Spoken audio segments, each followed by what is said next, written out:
So sa mga nagtatanong kung paano mag-order sa cash on delivery online, so search nyo muna sa amin sa inyong search bar sa Facebook, search nyo Twins Chicharon. Ayan, Twins Chicharon Baboy Reseller Only. Pagkatapos click nyo yan. Ayan, kung di pa kayo naka-join, mag-join kayo. Tapos may makikita kayo dito, cash on pick up sa 7-Eleven. Click nyo yan. Alright, follow nyo lang to. So naka ano siya, naka Chinese, no? Copy nyo lang yung link. Yan. Copy link, ayun nakasulat. Copy link. Punta kayo ngayon sa inyong Google Chrome. Click nyo yan. Tapos type nyo dito yung kinopy nyo. Ayun, link you copy. Alright. So doon na pupunta na kayo dito. O, diba? Naka-translate na yan sa English. Ayan. Ngayon kung hindi siya naka-translate sa English, click nyo to. Yan. Ayun, may nakasulat ng translate. Click nyo lang yan. Since ito naka-English na, so okay. Let's say ang order mo ay isang spicy. Isang spicy, click mo to, add to cart. Ayan. Tapos itong kanan. Wait lang, may nag-open. So ito, click nyo lang po ito. Yan. Ibig sabihin yan, add to cart. Alright. Tapos nag-ano no? English na translate. Yan.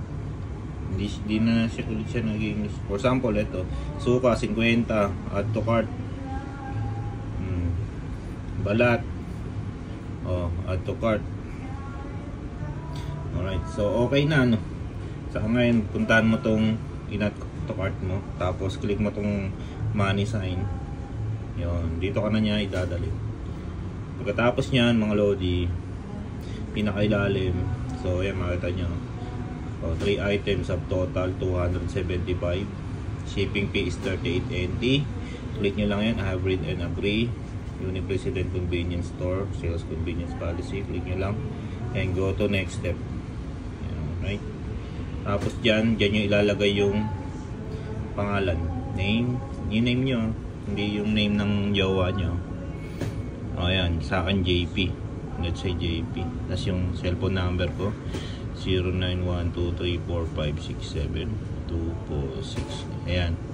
Tapos yung email nyo, dyan kasi yan isesend, no, sa email yung ano, yan, Gmail. Kahit anong Gmail naman yan, katanggapin yan. Kaya lang mas maganda yung Gmail nyo. At least na monitor nyo yung order nyo. .com. Tapos click mo yan. Same as order information. So lilitaw na dyan JP. Tapos dito, select store. Yun. So dito ka sa store ID. So dyan mo itatype ngayon yung number ng store. Naglag.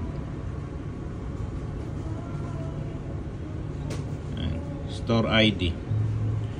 Ganun. Let's say sa akin 2355 yata. Wala. Let's say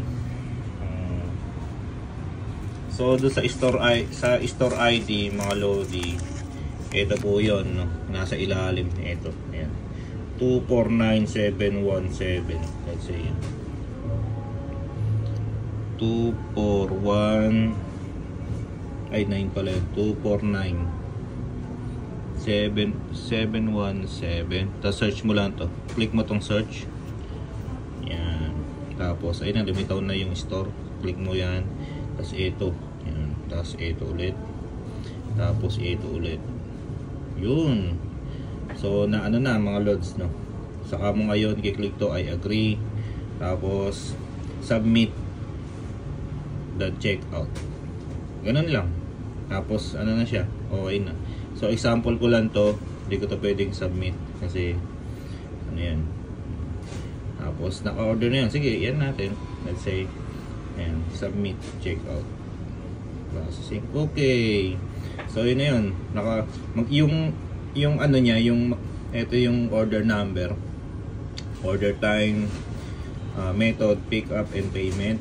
total amount 313. Ayan, name, cellphone number, name mo, cellphone number mo, tapos yung shipping address. Tapos ito yung lahat ng order mo. Diba? So yung binigay mong Gmail dyan, dun isi-send yung information. For example, na-ship na ba yung order mo o hindi. Mas mamamonitor mo siya. So ganun lang siya, kasimple. Thank you po. Bye-bye.